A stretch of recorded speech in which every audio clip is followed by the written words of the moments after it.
We are live.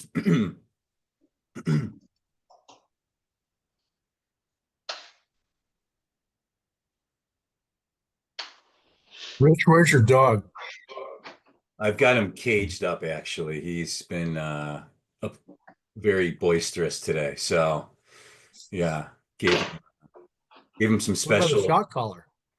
It's my office looks right out to, the front of my house, and there's a window like foot level. So just when delivery people come, he just goes crazy. So, just the path of least resistance. Give him a couple Prozac, throw him in the cage with the milk. It's the safe play. It's the safe play. Exactly. So That's what my parents used to do with me. now Myrtle, obviously well documented, Rob, but have you had dogs recently in your life, or has it always been so what's your dog history? We've never got into this somehow on the show. Dogs are kind of vanilla pets, really. That's really unfortunately we had to put ours to sleep a couple months ago. So Okay. thanks for bringing up a really sad Yeah, topic, Rich. yeah. It's Sorry about that. What a Never start! What mentioned a the dog. start! I mean, Myrtle is like in one out of every, four newsletters, but the dog doesn't get the same or didn't get the same love for whatever reason. Yeah. Nah, it was kind of an ordinary dog. Good dog. Yeah. All right, well, let's go ahead and get into it. This is the big picture presented by our friends and sponsors at Depth. If you are looking for a company to manage public relations, brand management, strategic communication, anything to help tell your story, Depth, the people to do it, Carrie Milam and her phenomenal team at Depth, taking great care of so many companies in the industry. I believe Dark Matter as well, right, Sean? Absolutely.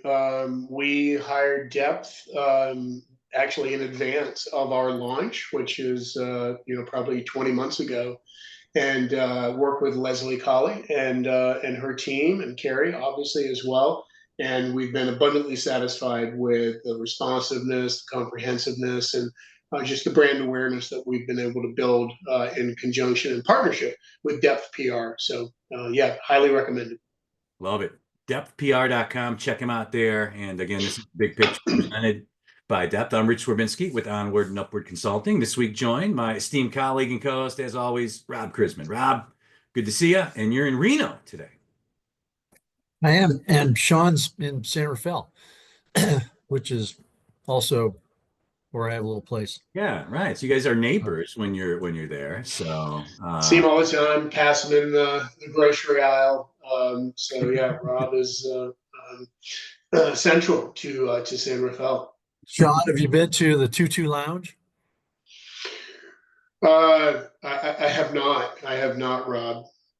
is that a Check it out. gentleman's club? A gentleman's club? I felt like I didn't want to touch that one in any way. It was delicious Pacific Island food.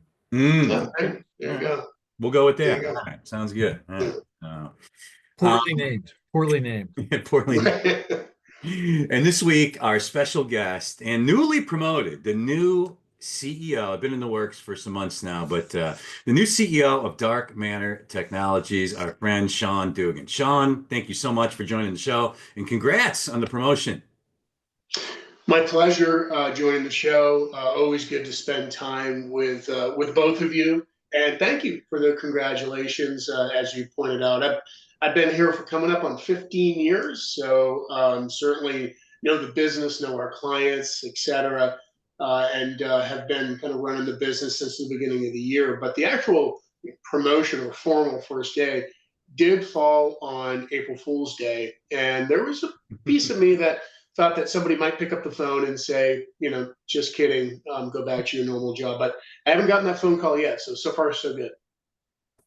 So far, so good. Love it. So looking forward to getting Sean's take on the broader mortgage industry, obviously the mortgage technology world, which he's central to. Also, big mergers and acquisitions. Sean's got some experience in that space. And good segue, Rob, to our obvious opening topic to get things rolling this week. And Rocket, once again, another big acquisition, 2 weeks after the acquisition of Redfin.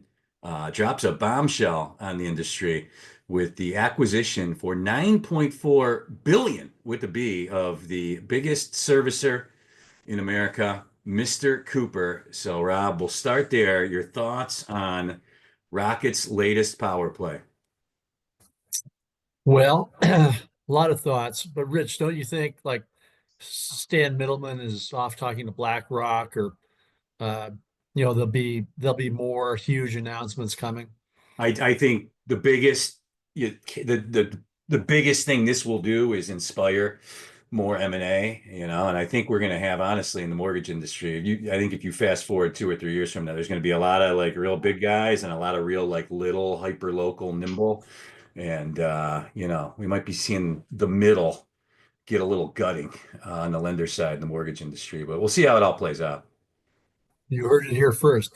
Yeah, in fact, I'm going to lead off tomorrow with some rumor out there uh, that Rocket is going to buy the Property Brothers network to really get the whole soup to nuts experience, right?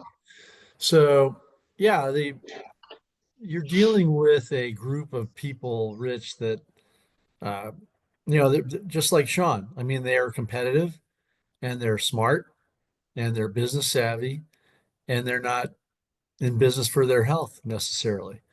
And so they can read the writing on the wall as good as anyone. And so the ability for companies, assuming their culture meshes, and that's a huge, arguably the biggest component of any merger or acquisition is the culture. Does it fit? But they're looking at the volume that's out there. They're looking at costs. They're looking at trying to make things work for their stockholders or their owners. And you certainly have a part of the pie that's, I'm not saying Stan, for example, to pick on Stan, is getting ready to retire anytime in the near future, but you have people in their 50s or 60s or 70s saying, you know, I've done enough. I want to play with the grandkids for a little bit. And so that I think is going on right as we're having this call out there. Companies large and small, branches, individual loan officers who have teams, uh, always looking around for opportunities. And this obviously was a huge opportunity, but Rocket and Dan Gilbert, I don't know how much involvement Dan Gilbert has on a day-to-day basis anymore. I'm sure he was involved in this, but Bill Emerson's over there. And people have to remember that when you hear the term Rocket companies, there are several companies that make up Rocket. It's just not all the mortgage companies. It's not all Rocket Mortgage. So I remember the first time I met Dan Gilbert, he was getting ready to roll a sneaker company out, sneaker auction house. Uh, and so he's got a lot going on intellectually and entrepreneurially. So this fits into that mold, and why not? I think Rich, you and I were texting or emailing or something, and you said, this is two slam dunks over Matt Ishbia at United Wholesale between the Redfin acquisition and the Rocket acquisition. And people should also remember that this deal isn't going to close probably till the end of the year. Mhm. So eventually talk will die down. It's not a done deal. It has to go through the regulatory process, approval process, and so on. So it's going to be several months of work. It's not going to happen overnight, but I know Matt came out with his program involving Mr. Cooper loans. So we'll see how far that goes. But yeah, it's a competitive environment out there and will continue to be so. Refi 100 or something he's calling it, 100 basis points to refi Mr. Cooper mortgages. So that'll be interesting as always to see how that all plays out. And was really excited that we had Sean on this week because Sean, no stranger to large deals, and Sean, you spent probably more time than you'd care to admit these Yeah, last couple of years.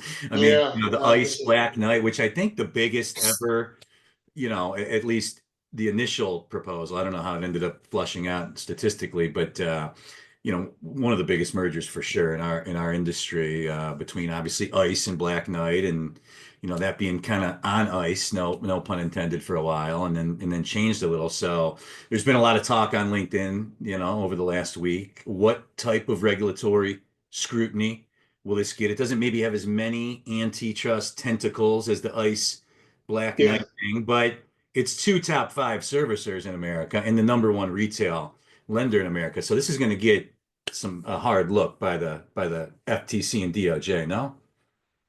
100%. I mean, number one, I think it's a brilliant move by Rocket.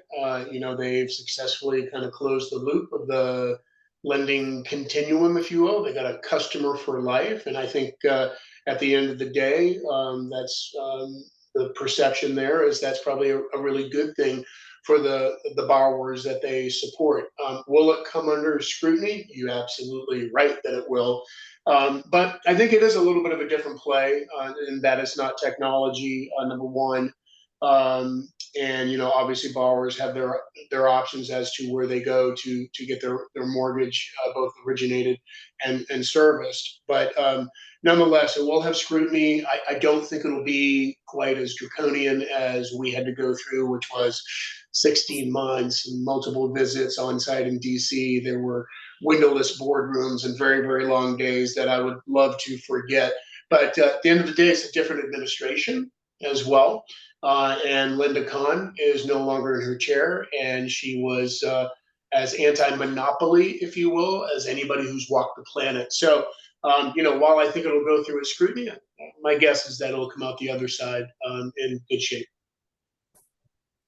And Sean, Yeah, I would tend to echo that, Sean. The obviously the administration has changed, the environment has changed, um, and it may, people oftentimes write to me and say, well, are they going to, what about this rule? What about that rule? And and I say, this rule or that rule, it's still a rule. Whether or not it's enforced remains to be seen. So, there are anti-monopoly, you know, regulations and rules and so forth, but whether or not they're you kind of look the other way, we'll see, right? So, Yeah, agreed. I mean, at the end of the day, I think the administration will look at it as to, all in all, is this a good thing for the American consumer and the American borrower? And, I think you can make a strong case that it likely is. so yeah. Sean, The mortgage, people tend to, or people should keep things in perspective because, if we're going to do $2 trillion this year, it's, if you look at the origination volume, 2 trillion, there's still a lot of players. No one has a big chunk of this market, origination market, right? And so it's well spread around. So Yeah. yeah, it'll be interesting to see what the regulators say about it. And I think that's key, Rob. If you compare that, if you will, to the Black Knight ICE acquisition divestiture, you had ICE with the acquisition of MSP that had over 70% of servicing clients across the United States, and with Empower and Encompass, that was well over 50% of all originated mortgages. So it's a totally different paradigm, right? Different numbers, different equations from a technology perspective, as opposed to a core originator and servicer perspective. So I think you're right. Sean, get us caught up on all things Dark Matter. A lot of activity the last year, the spinoff, the rebrand. You guys acquired a second LOS. You've developed internal products, rolled out a servicing platform. You've been promoted to the CEO role. It's been a wild last 4, 5, 6 months. So if you could just give our listeners some background on Dark Matter, what's progressed, where you guys are at right now, and what you bring to the market. Yeah, certainly. Thanks, Rich. So, yeah, for how Dark Matter was originated, if you will. We were part of Black Knight. We were the origination technology division, which was largely comprised of Empower, our artificial intelligence and machine learning, which we call AVA, and our vendor aggregation platform, which is known as Exchange. We went through the divestiture in 2000 and the end of 2023. We were acquired, as Optimal Blue was as well, by a vertical software ownership group by the name of Constellation Software. Constellation has been around for 30 years. And basically, their model is they acquire and operate vertical software companies. and they've got over 1,100 of those companies under their banner. So you look at those numbers, it should be obvious that they don't run these businesses. The acquisition is meant to buy the products to clients, but also the management team, and allow that management team to run their business underneath that umbrella. And that's exactly what we've had the opportunity to do. We've completed our departure from any technical infrastructure to do with ICE, and that was a pretty big project. We had Rich Galliano, who was our CEO, has retired to spend time with family, and so all this to say, the start of 2025, we had all this tremendous amount of activity over the last 18 months. We've been able to complete that, and now we have a laser focus on growing our client base, servicing our clients, the alignment of the Constellation Mortgage Services Group, which had the Mortgage Builder product, which has been renamed Nova, as well as a servicing platform that we are bringing to market. This servicing platform has had well over 75 clients, serviced millions of loans, just very low awareness. So we're bringing that back to the market. Now we've got the right people in the right chairs, and we're just focused on our day-to-day business of, again, delivering for our clients. So we're pretty excited at the prospects. Now more than ever, the need for competition is absolutely prevalent within our industry, and that's exactly what we intend to do. So Sean, when you get into the servicing business, obviously it's a huge segment of the industry that goes through scrutiny when the CFPB used to exist. Well, they still exist. Never mind.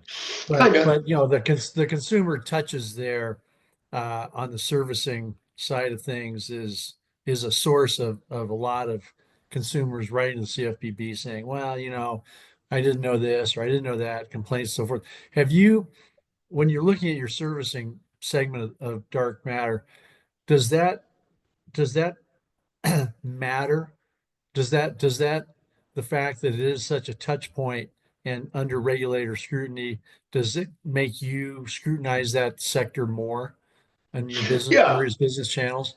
Yeah, I mean, I think it changes the risk position, right? And so it needs to be evaluated as you make a decision on whether or not to go to market. Again, this has been a very battle-tested platform, not just from a feature function perspective, but also from a compliance and a regulatory perspective as well.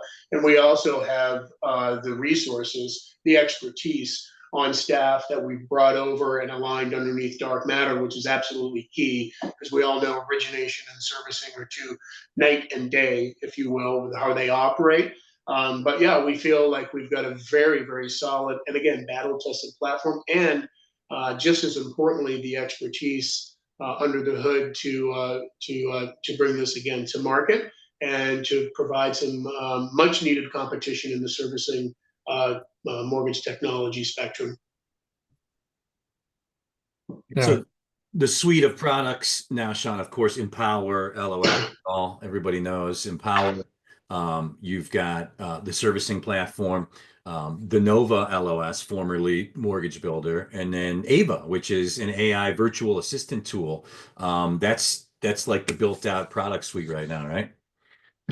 Yeah, absolutely. And Ava, we've been working on artificial intelligence and machine learning for approximately the last 9 years. Been a lot of blood, sweat, and tears, and mistakes, if you will.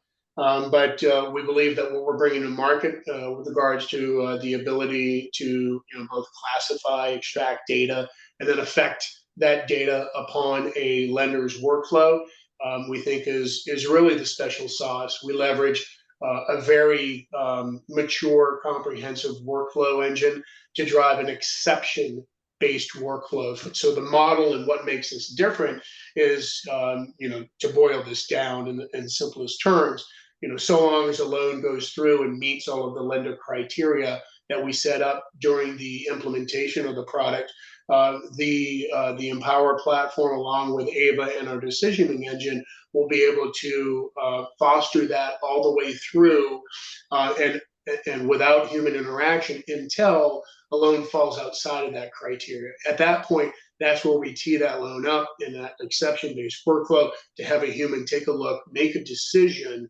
and then put that back within the loan fulfillment to go forward in that capacity. To be clear, what we're not doing is a black box, decision on behalf of an underwriter. What we're doing is distilling the information, taking the more manual, mundane, error-prone portions of the loan fulfillment effort and eradicating those, delivering data to an underwriter to make fact-based decisions just far more efficiently. Take us from 1.8 underwrites a day back up to the 8 or 9 that we remember, 20 plus years ago.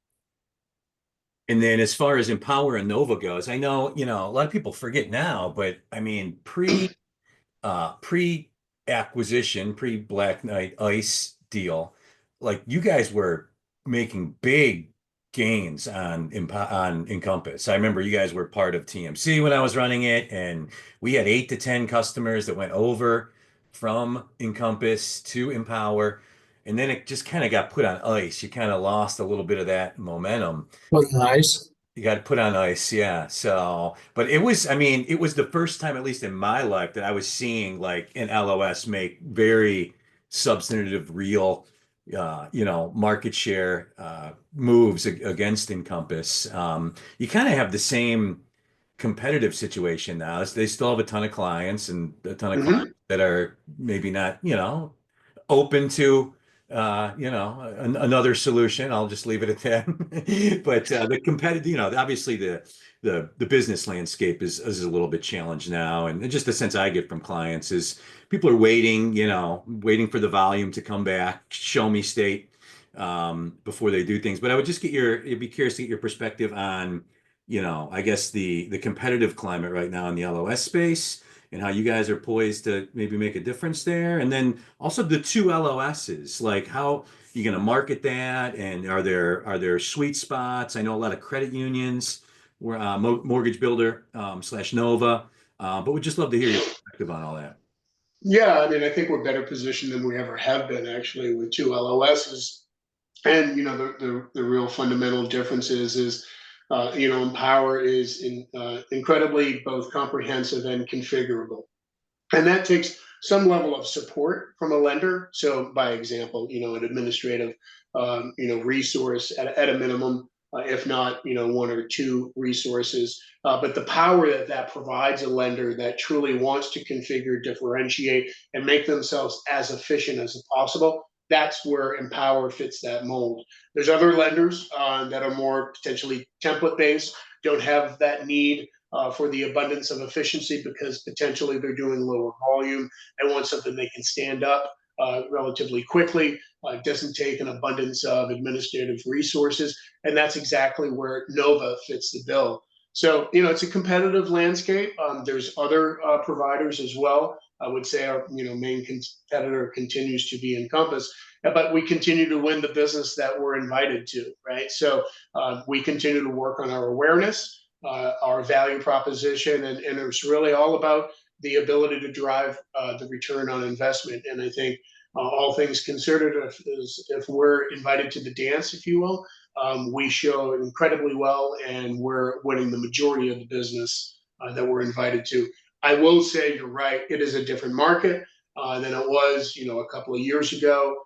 I do believe that lenders are, at least some of them, waiting and seeing, what the volume bears, and when the light at the end of the tunnel, truly shows up. So we anticipate it's actually the best time of all to deploy LLOS is in a quieter market. So we're having that conversation over and over again, but still, just from an expense perspective, we've definitely seen the market shrink a bit. This is the big picture presented by our friends and sponsors at Depth. I'm Rich Dworbinski with Onward and Upward Consulting, joined as always by Rob Krisman. And this week, the CEO of Dark Matter Technologies, Sean Dugan.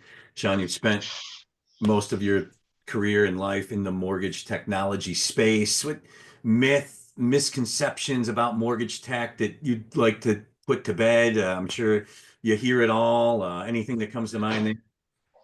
Yeah, I mean, we've gone through this a couple of iterations with regards to, efficiency and automation and things of that nature. But I think the big one right now is, AI is going to take everybody's jobs, right? And it's just not true. I think AI, while we need to be kind of trust but verify, if you will, it's something to embrace. And this is a very document and data intensive industry, right? That's how we form our decisions. Where we can leverage AI to increase the quality and the efficiency of getting that data distilled again to a human to make an educated decision. That's what the model is. And I don't think the robots are going to start funding mortgage loans anytime soon. And AI it's certainly, I mean, I think like 2024 was kind of like the year of AI. I mean, just generative AI and how it just swept through America and kind of embedded itself into people's lives. Any thoughts on maybe, not even ways that it's aiding the mortgage process and with dark matter products right now, but any ways like down the road that you see AI, positively impacting the mortgage space that maybe people aren't talking about right now or thinking about? Yeah, I mean, we've really focused our use of AI to be around, documents and data, and that's had a really significant impact on the underwriting and post-closing portion of loan fulfillment. And so that's been around, and we've refined it. And again, it's not just AI alone. Now that you've got the data, right, what do you do with it? We bounce that again against the decisioning engine. We then affect workflow so that we can again automate that process and distill data and deliver it to people to make underwriting decisions. But I do think generative AI it can and will have an impact in the future, and that could be engaging with borrowers where they have questions, engaging with a portal, a consumer portal, as to what loan program is right for me, or what questions I have about different mortgage terms, just as a really simple example. But that type of human element or humanization, if you will, I think could have some really positive impacts and effects on the overall industry and the consumer experience or the borrower experience. I want to ask you, Sean, the some companies in the past have been uh, uh, targeted or accused of not hearing what customers have to say, or they may hear what customers have to say and ignore it. How do you handle information that's coming from your clients? I mean, you've got a wide range of really cool products and you have hundreds of clients, across the nation. How do you funnel all that information? How do you know what to pay attention to? How do you get that information? Well, number one, you have to ask, right? And so we ask, and we ask a lot. We ask in specific vehicles. We've got advisory boards. We've got advisory boards for our larger enterprise clients because they have one set of needs that are really specific to them. In other words, city and Navy and some of the other larger clients operate in one capacity, whereas our strategic clients, which are kind of more mid-size, operate in a different capacity. So we have advisory boards twice a year with them.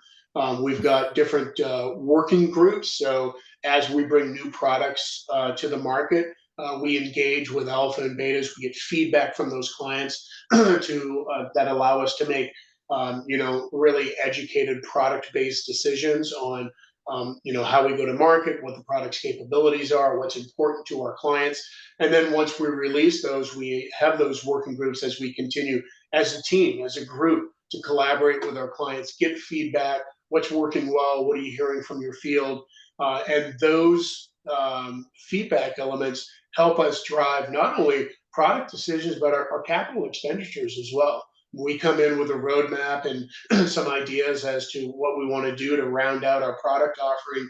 we've had direct feedback, this, that, and the other is not important to us. We've removed those from our capital expenditures. So we listen. We also survey as well. And I think it's all about being communicative and being transparent. This is what we heard from you in this survey, in this meeting, and this is what we plan to do with that information. These are the timelines on these deliverables. Hold us accountable for doing so. We've got our user conference, which we call Horizon, coming up. And in my keynote, one of the things I'll do, and we'll do every single year, is I'll cap it off with, here's the 3 things that we're going to deliver to you, our clients, by this time next year. And when we start the keynote the following year, that's where we'll start. How did we do? Did we deliver on those elements? And I think that builds trust, that builds credibility. But Rob, it's all about asking the question and then of course taking action. Yeah, that sounds very nice, very good, because people obviously like to think that their thoughts matter and their opinions matter. Although sometimes I'll go to the local gas station, and by the time I get home, there's some survey in my email saying, "How was your gas station experience?" And I think, I don't need this in my life. But when it's important, obviously, when you're dealing with customers and clients and borrowers and millions of dollars every day, opinions matter and customer service matters. So hats off to you guys for having all that going on. Thank you. Appreciate it. The survey thing is an art form in and of itself. We've had to learn about that. Like, you don't want to over survey because it does become noise. So it's a learning process. But I think more than anything, I believe that our employees and our clients would say that we are extremely collaborative. We are extremely transparent. And when our clients have a need and give us feedback, we do our best to take action on that as quickly as we can. Yeah, I think no doubt Rich's dog has shown up on USPS and FedEx surveys of drivers. So that's probably why his dog is caged today. It's exactly why. Yeah. So, Sean, the introduction of the servicing platform, big news. And as you noted earlier, much different space than the origination suite of products. You kind of go to compete against your old servicing platform, right? Is there any strategic, advantages to, you were obviously at Black Knight, one of the biggest, I think, right? The biggest servicing platform in the world. So, yeah, just your thoughts on entering that space, the players, the landscape, what you're hearing from lenders in terms of what they want.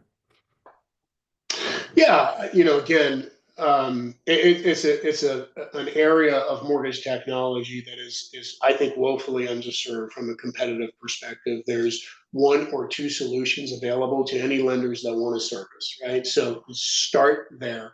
That there's a void that needs to be filled, and we've been fortunate enough. Again, this is a platform that's actually been around for quite some time.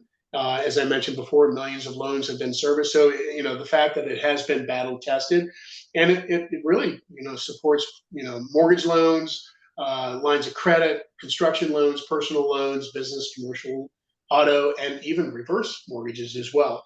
So, we are walking before we run. We're deploying with a couple of clients, getting feedback. We've got some different product deliverables that we're working on, but we intend to be 100% in the servicing technology business, and I'm very excited at the prospects of this particular platform for dark matter and for our clients and the industry as a whole. What's tougher for a lender? Is it changing out the LOS or the servicing platform? I guess it depends on how much you service is probably an element of that, but yeah, I would appreciate your perspective on different nuances.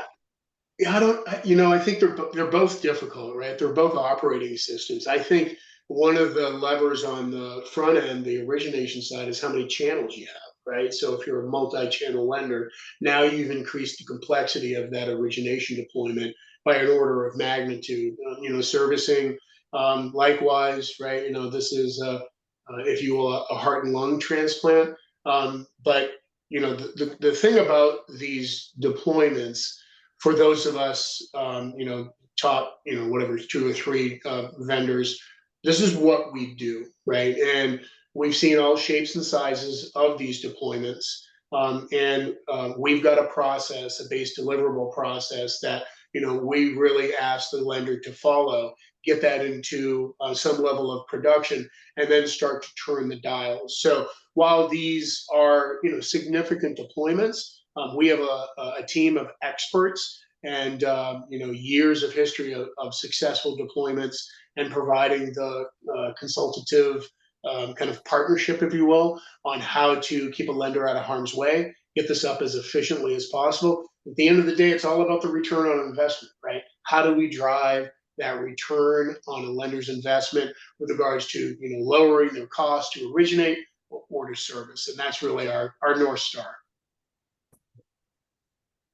The questions that you get from lenders, Sean, when you're talking to them about coming over to the platform, how have they changed, just out of curiosity, like over the course of the last, 3 years or so, like the nature and general tone of questions you get from lenders that you're talking to about coming over to Dark Manor?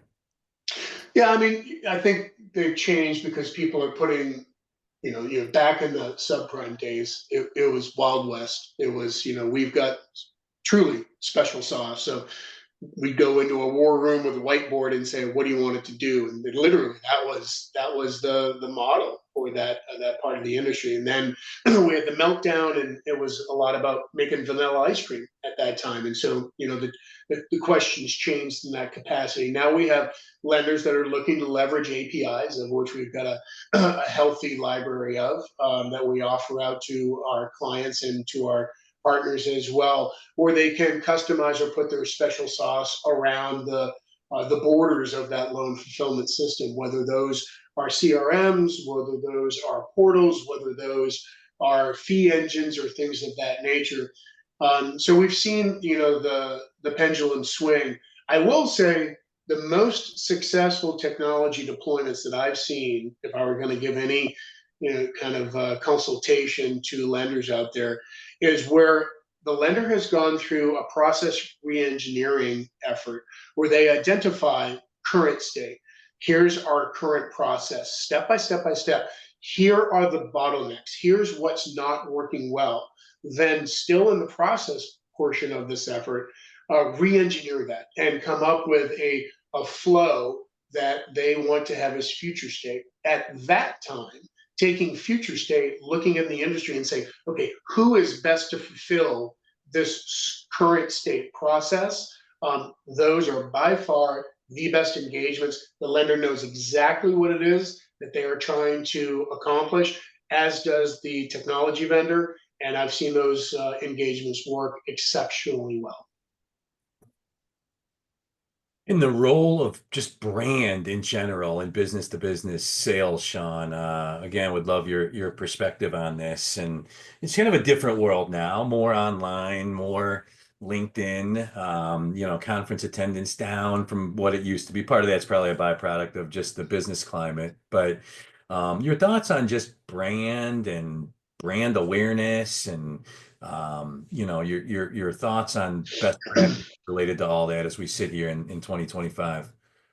Yeah, I think it remains extremely important. We've worked really hard on our brand at Dark Matter. Dark Matter is the energy, the force that binds the universe, but is invisible. And that's our intent, is to be behind the scenes, right? We empower the lender to deliver exceptional service and satisfaction, right, to their borrowers, their members, what have you. So that, Dark Matter, there was a method to that madness. And I think the brand needs to build on credibility. And something that I really harp on here at Dark Matter is really extremely satisfied clients. In other words, raving fans. And if you can build that consensus, right, and this goes back, Rob, to your questions around how do we engage with our clients. This is I always ask, is this client referenceable? Are they willing to stand up on a stage with us at Horizon and talk about how well we performed, how we exceeded expectations. That has got to be what your focus is, and that's got to be the backbone of that brand. You start to build that buzz around exceeding or over exceeding expectations, and now you've got a brand that is extremely powerful. We all know that lenders share information, which can be extremely good, unless your brand is not. It can be extremely bad for you as well. So, making sure that you've got referenceable clients that are extremely satisfied with your products, your services, your responsiveness, I think builds kind of ties directly back into how important your brand is. Yeah, I agree, Sean. The companies who set out for some kind of market share rather than set out for some kind of customer service, I think, are doing themselves a disservice. They should focus on the customer and the products and the prices and the service. And then the market share will take care of itself rather than say, we want 30% market share of whatever. Uh, why don't you work on getting there and then you'll get there instead of setting that target. It's just a number. So Yeah. Yeah, I mean, there's nothing, wrong with sizzle per se, right? You want to have aesthetically pleasing marketing campaigns, et cetera. But at the end of the day, right, it's about the work, right? It's about how you can deliver to your clients. The LOS game is not an easy one, nor is the servicing game, right? But there's a lot of experience across the board with our technology platforms around compliance and regulatory things that are table stakes, right? It takes a while to get there. And then if you can deliver on compliance and regulatory requirements and make that lender more efficient and drive satisfaction with the employees as well as their borrowers or members, that's got to be, if you're not working on those elements, you're at some point it's going to backfire. there you go. You've just given Leslie and Carrie a new tagline for Dark Matter. We focus on our clients. Is there anything more important? Question mark. Yeah, agreed. Agreed, Rob. Sean, biggest scaling big tech company, the biggest leadership lessons you've learned in your career in these last 10 years? I I've mentioned it before, so it probably won't be much of a surprise, but I think it's communication. I think it's transparency. And I think a lot of leaders miss out on that. I think you got to put yourself front and center and talk about what the objectives are, talk about what the obstacles are, and how we as a company intend to navigate those.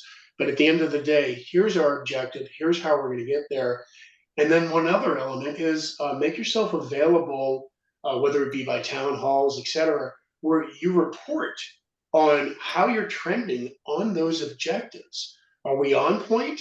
Are we missing the boat? Are we behind schedule? If we're behind schedule, that's okay, right? Stand up and own that, and then articulate how we're going to get back on schedule as one example. But communication, transparency with a level of integrity, obviously, is really important. If you leave employees to their own devices, this is human nature. They're going to wrap their head around the worst case scenario if you don't give them the information that is required.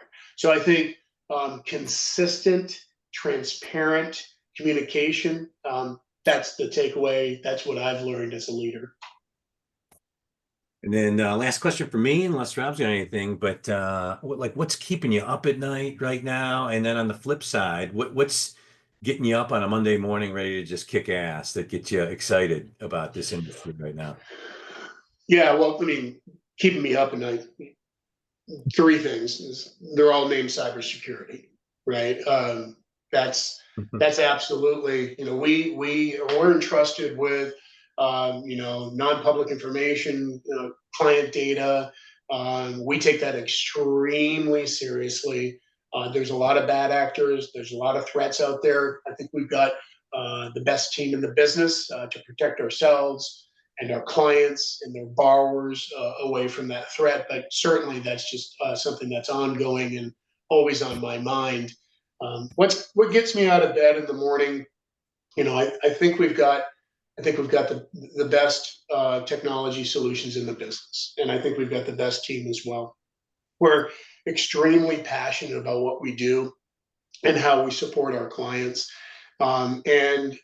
What we're doing again with this exception-based processing, I think is, that's cracking the code, right? We still have work to do. We're very close to 100% exception-based and correspondent, and we've got some additional work to do on some of the other channels. But we're making really material progress each and every day, and that's the North Star. If we're able to deliver that to our clients, cost to originate, satisfaction, compliance, regulatory, that all falls in line. And that's exciting stuff. And that's what gets me out of bed to collaborate with our employees and certainly with our clients as well. Love it. Love it. So Sean, I know we're out of time. You gonna make that hour and a half drive north to Sacramento to watch the A's play, or are you a Giants fan? I'm a Giants fan. Well, I'm a Red Sox fan, but I've adopted the Giants since their National League, and I think that's acceptable, or at least I'm going to tell myself that's acceptable. The A's, poor Oakland, they've just been, unfortunately had a bad go of it. Warriors now in San Francisco, this whole story, but the A's, unfortunately, they've fallen from grace, at least from my perspective. Good stuff. And I've heard that the owner's having trouble building a stadium in Las Vegas. But I've heard the same thing. We'll see what happens there. There's even been rumors of them coming back to Oakland. We'll see. There's Alan chiming in. Yeah. Well, Sean, thank you very much for being on here. My pleasure, gentlemen. Oh, like I said, always a pleasure to spend time with both of you. Appreciate everything you do for the industry. It's a better place with both of you in it. Well, thank Jeez. you. Yeah, wow, that's big Wow. praise, and vice versa, and vice versa, definitely, and depth. Yeah, thank you for coming on, and thank you once again to our friends and sponsors at Depth, and most importantly, thank you to our listeners. Really, three mediums. We do this show live on Zoom, so if most of you listen on the podcast or watch on YouTube, but if you don't watch a live show, it's fun, it's interactive, and you can go to charismacommentary.com to get signed up for the live edition, and of course, you can find us on Pod or YouTube by just searching The Big Picture. So thanks again to Sean Dugan, and congrats on his promotion to CEO at Dark Matter Technologies. And Rob, thank you as always. And we'll see everybody 1 week from today, next Thursday, Jody Hall, TMC. So next Thursday, 3 p.m. Eastern on The Big Picture. And until then, have a great rest of the week and weekend, everyone. And we will see you next Thursday. Take care. And thanks again, Sean. Thanks, everybody. Thank you. All right. Take care, everyone.